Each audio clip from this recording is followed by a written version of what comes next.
NCERT presents Audiobook of Science for Class 6 entitled Science 1. This is the lesson 10, title Motion and Measurement of Distances, from page 95 to 106. Page 95. Motion and Measurement of Distances. There was a general discussion among the children in Paheli and Bujho's class about the places they had visited during the summer vacations. Someone had gone to their native village by a train, then a bus, and finally a bullock cart. One student had travelled by an aeroplane. Another spent many days of his holidays going on fishing trips in his uncle's boat. The teacher then asked them to read newspaper articles that mentioned about some wheeled vehicles that moved on the soil of Mars and conducted experiments. These vehicles were taken by spacecraft all the way to Mars. Meanwhile, Paheli had been reading stories about ancient India and wanted to know how people travelled from one place to another in earlier times. 10.1 Story of Transport. Long ago, people did not have any means of transport. They used to move only on foot and carry goods on their back. Later on, they began to use animals for transportation. For transport through water routes, boats were used from ancient times. To begin with, boats were simple logs of wood in which a hollow cavity could be made. Later, people learnt to put together different pieces of wood and give shapes to the boats. These shapes imitated the shapes of the animals living in water. Recall our discussions of this streamlined shape of fish in chapters 8 and 9. Invention of the wheel made a great change in modes of transport. The design of the wheel was improved over thousands of years. Animals were used to pull cars that moved on wheels.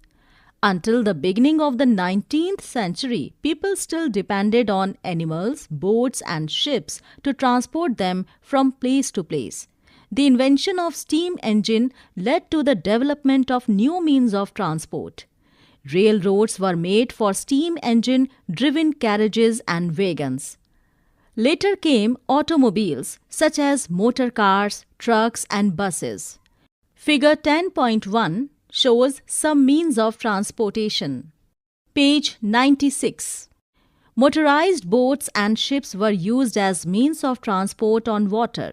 The early years of 1900 saw the development of aeroplanes. These were later improved to carry passengers and goods. Electric trains, monorail, supersonic aeroplanes, and spacecraft are some of the contributions of the 20th century.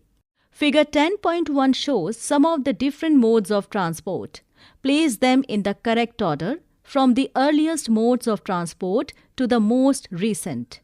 Are there any of the early modes of transport that are not in use today? 10.2 How wide is this desk? How did people know how far they have travelled?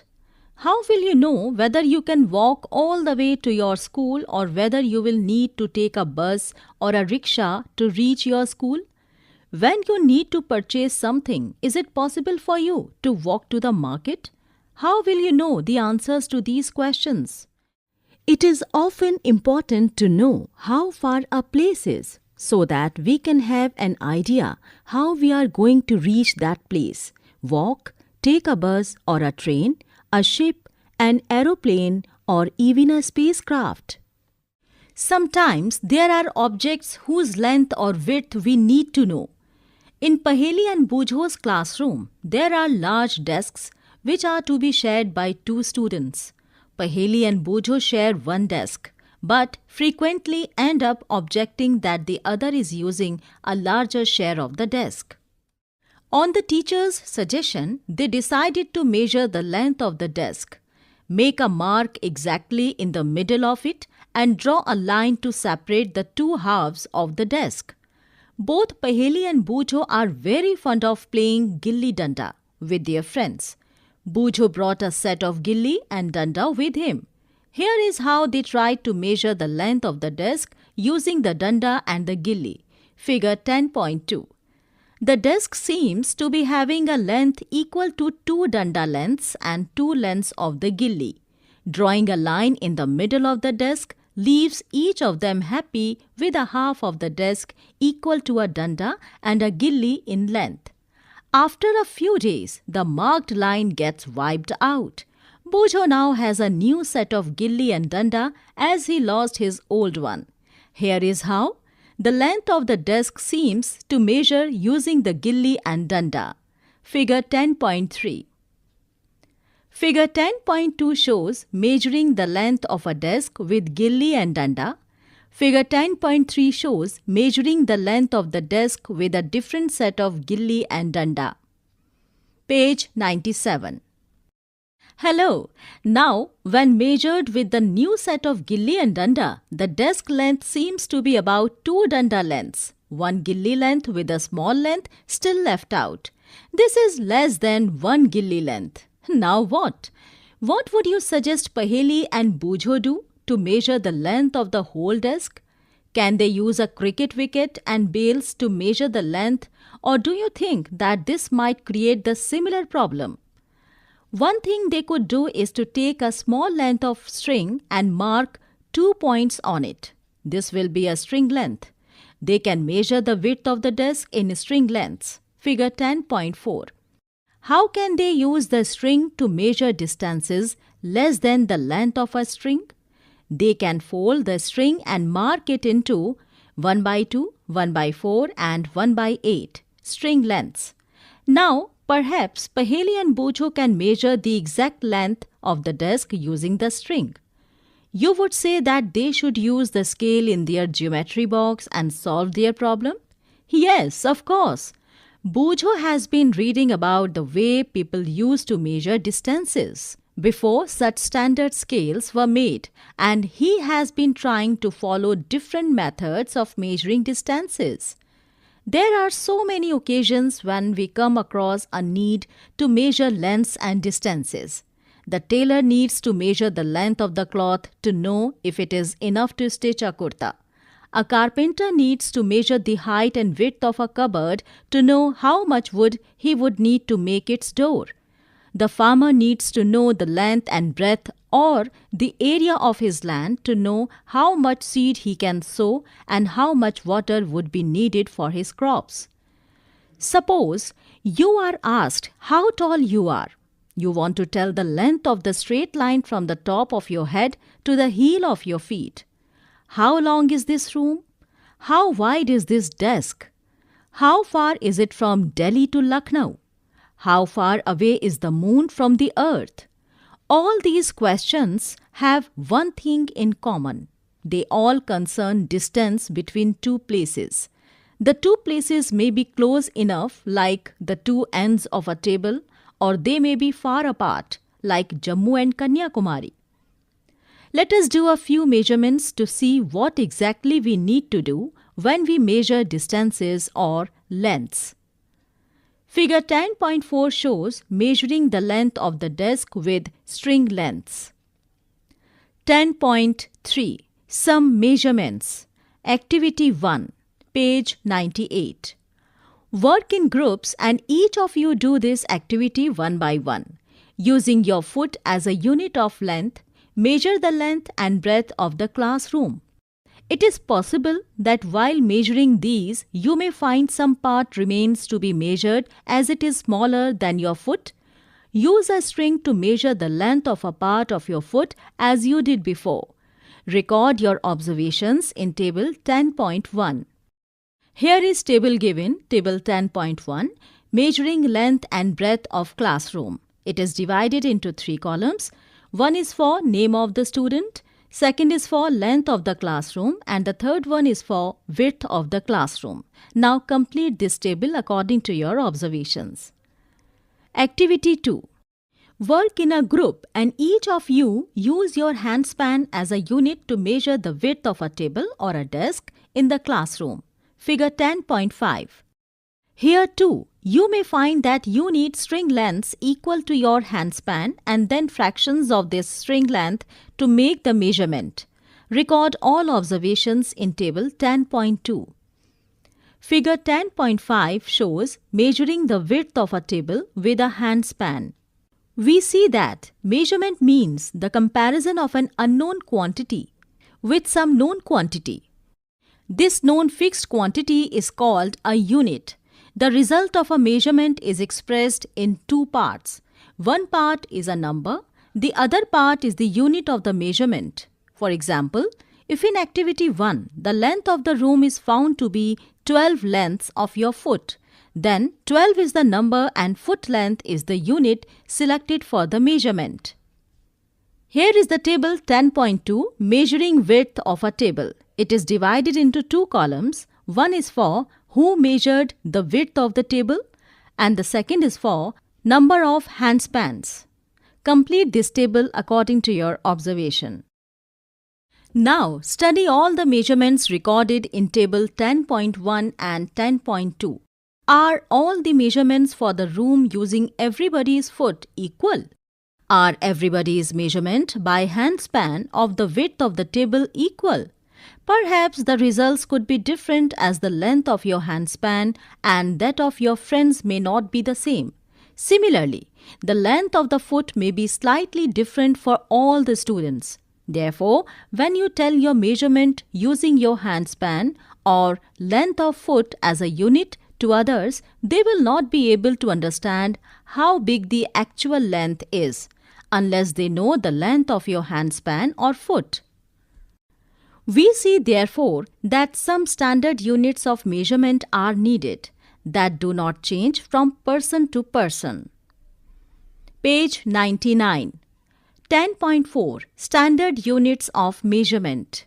In ancient times, the length of a foot, the width of a finger, and the distance of a step were commonly used as different units of measurements. The people of the Indus Valley civilization must have used very good measurements of length because we see evidence in excavations of perfectly geometrical constructions. A cubit as the length from the elbow to the fingertips was used in ancient Egypt and was also accepted as a unit of length in other parts of the world. People also used the foot as a unit of length in different parts of the world. The length of the foot used varied slightly from region to region. People measured a yard of cloth by the distance between the end of the outstretched arm and their chin. The Romans measured with their pace or steps. In ancient India, small length measurements used were an angul, which is a finger, or a mutti, fist. Even today, we can see flower sellers using their forearm as a unit of length for garlands in many towns of India. Many such body parts continue to be in use as unit of length when convenient. However, everyone's body parts could be of slightly different sizes. This must have caused confusion in measurement. In 1790, the French created a standard unit of measurement called the metric system. For the sake of uniformity, scientists all over the world have accepted a set of standard units of measurement. The system of units now used is known as the International System of Units, SI units. The SI unit of length is a meter. A meter scale is shown in figure 10.6. Also shown is the 15 centimeter scale in your geometry box. Each meter is divided into 100 equal divisions called centimeter. Each centimeter has 10 equal divisions called millimeter. Thus, 1 meter is equal to 100 centimeter. 1 centimeter is equal to 10 millimeter. For measuring large distances, meter is not a convenient unit. We define a larger unit of length. It is called kilometer. 1 kilometer is equal to 1000 meter. Now we can repeat all our measurement activities using a standard scale and measure in SI units. Before we do that, we do need to know the correct way of measuring lengths and distances. Figure 10.6 shows a meter scale and a 15 centimeter scale. 10.5 Correct measurement of length. In our daily life, we use various types of measuring devices. We use a meter scale for measuring length. Page 100. A tailor uses a tape, whereas a cloth merchant uses a meter rod. For measuring the length of an object, you must choose a suitable device. You cannot measure the girth of a tree or the size of your chest using a meter scale, for instance. Measuring tape is more suitable for this. For small measurements, such as the length of your pencil, you can use a 15 centimeter scale from your geometry box. In taking measurement of a length, we need to take care of the following. 1. Place the scale in contact with the object along its length as shown in figure 10.7. 2. In some scales, the ends may be broken. You may not be able to see the zero mark clearly. Figure 10.8a. In such cases, you should avoid taking measurements from the zero mark of the scale. You can use any other full mark of the scale, say 1.0 centimeter. Figure 10.8b. Then you must subtract the reading of this mark from the reading at the other end. For example, in figure 10.8b, the reading at one end is 1.0 centimeter and the other end it is 14.3 centimeter. Therefore, the length of the object is 14.3 minus 1.0 centimeter is equal to 13.3 centimeter. Figure 10.7 shows method of placing the scale along the length to be measured. A is correct and figure B is incorrect. Figure 10.8 shows A is incorrect and figure B is correct method of placing the scale with broken edge. 3. Correct position of the eye is also important for taking measurement.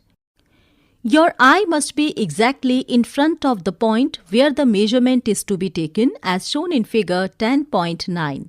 Position B is the correct position of the eye. Note that from position B, the reading is 7.5 centimeter. From positions A and C, the readings may be different. Page 101. Figure 10.9 shows 3 positions A, B and C in which B position is the proper position of the eye for taking reading of the scale. Activity 3. Measure the height of your classmate using handspan and then by using a meter scale. For this, ask your classmate to stand with his back against a wall. Make a mark on the wall exactly above his head. Now, measure the distance from the floor to this mark on the wall with your handspan and then with a meter scale. Let all other students measure this length in a similar way. Record all observations in table 10.3.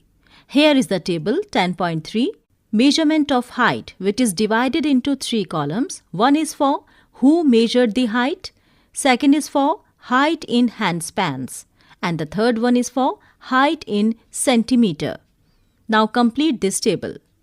Study carefully results obtained by different students. The results in column 2 may be different from each other as the length of the handspan may be different for different students.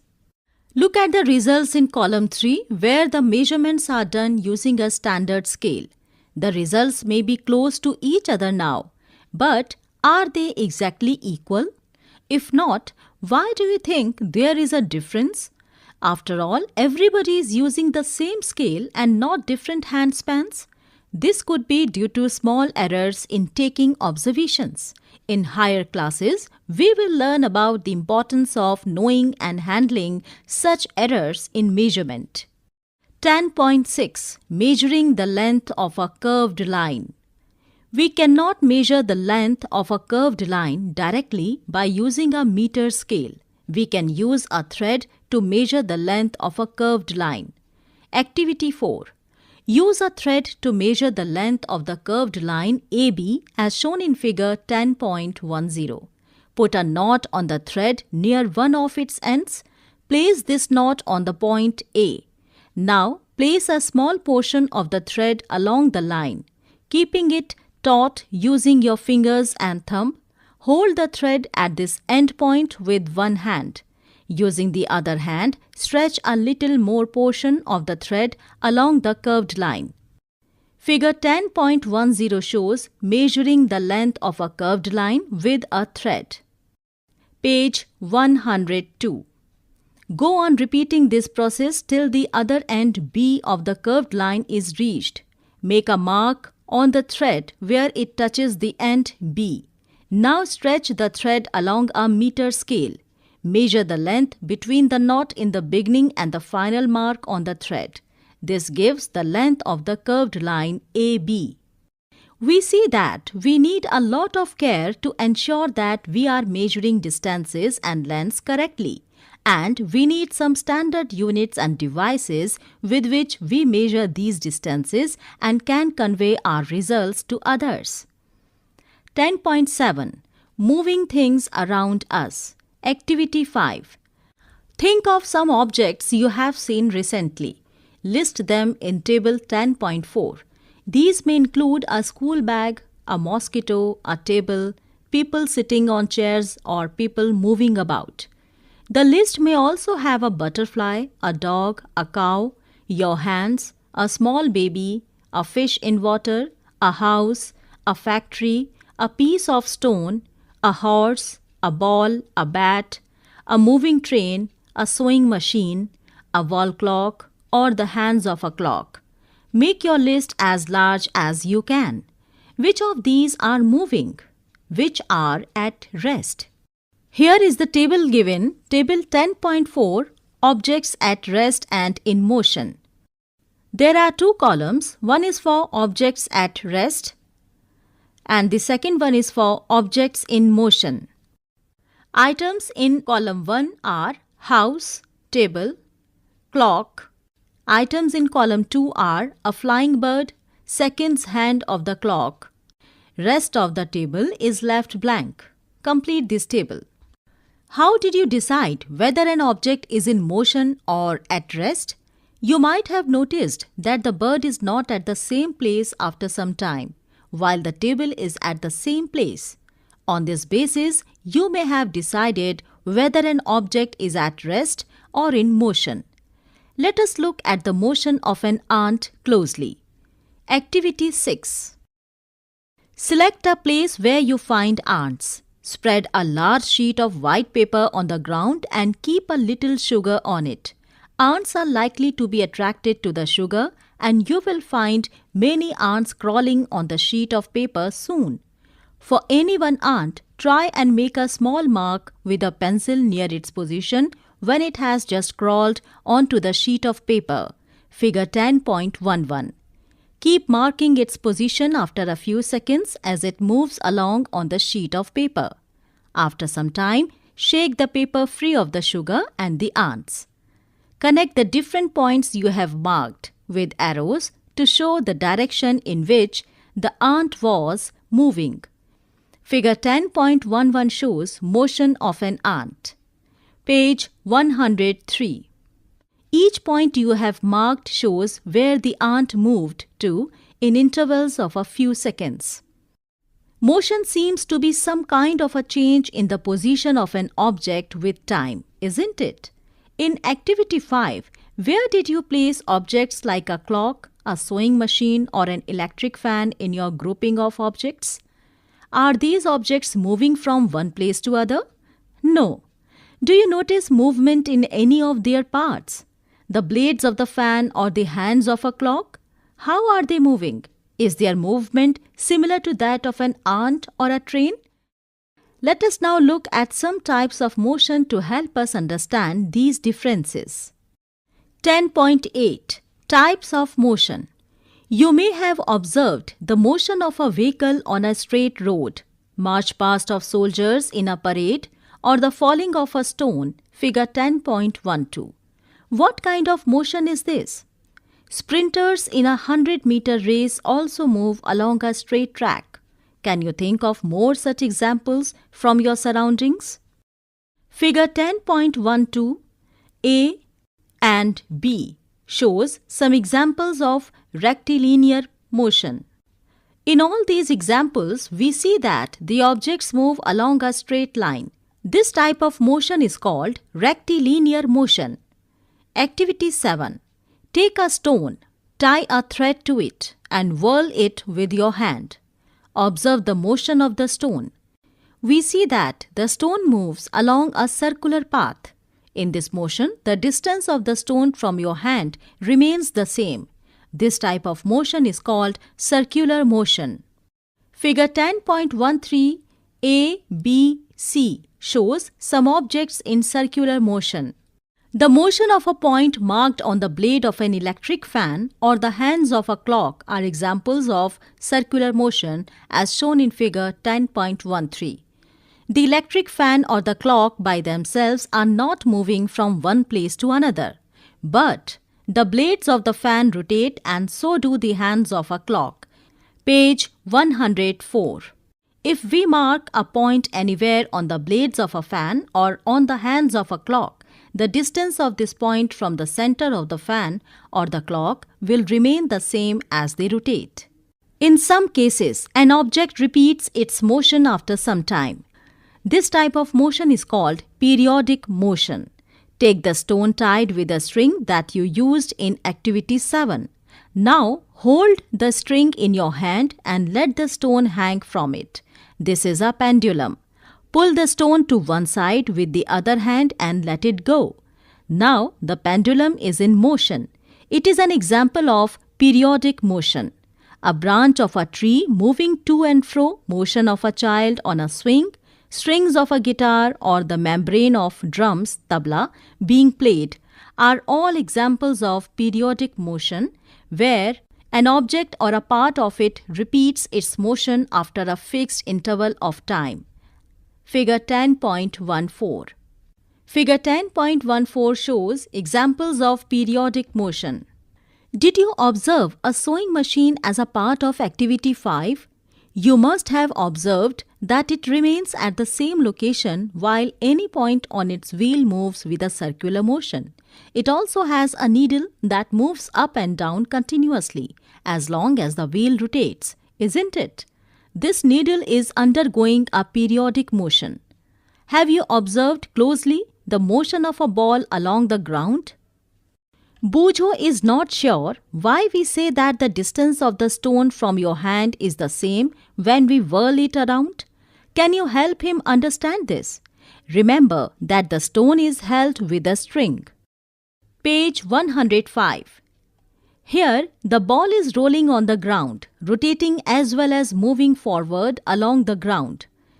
Thus, the ball undergoes a rectilinear motion as well as rotational motion. Can you think of other examples where objects undergo combinations of different types of motion? We did many measurement activities and discussed some kinds of motion. We saw that motion is a change in the position of an object with time. The change in this position can be determined through distance measurements. This allows us to know how fast or slow a motion is. The movement of a snail on the ground, a butterfly flitting from flower to flower, a river flowing, an aeroplane flying, moon going around the earth, and blood flowing inside our bodies show that there is motion everywhere around us. Keywords: circular motion, distance, measurement, motion, periodic motion, rectilinear motion, SI units, units of measurement. Summary: different modes of transport are used to go from one place to another.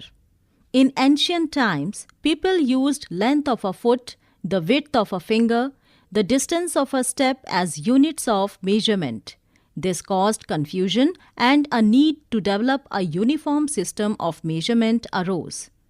Now we use International System of Units, that is SI units. This is accepted all over the world. Meter is the unit of length in SI unit. Page 106. Motion in a straight line is called rectilinear motion. In circular motion, an object moves such that its distance from a fixed point remains the same. Motion that repeats itself after some period of time is called periodic motion. Exercises. 1. Give 2 examples each of modes of transport used on land, water, and air. 2. Fill in the blanks. 1. 1 meter is blank centimeter. 2. 5 kilometer is blank meter. 3. Motion of a child on a swing is blank. 4. Motion of the needle of a sewing machine is blank. 5. Motion of wheel of a bicycle is blank. 3. Why can a pace or a footstep not be used as a standard unit of length? 4. Arrange the following lengths in their increasing magnitude: 1 meter, 1 centimeter, 1 kilometer, 1 millimeter. 5. The height of a person is 1.65 meter. Express it into centimeter and millimeter. 6. The distance between Radha's home and her school is 3,250 meters. Express this distance into kilometer. 7.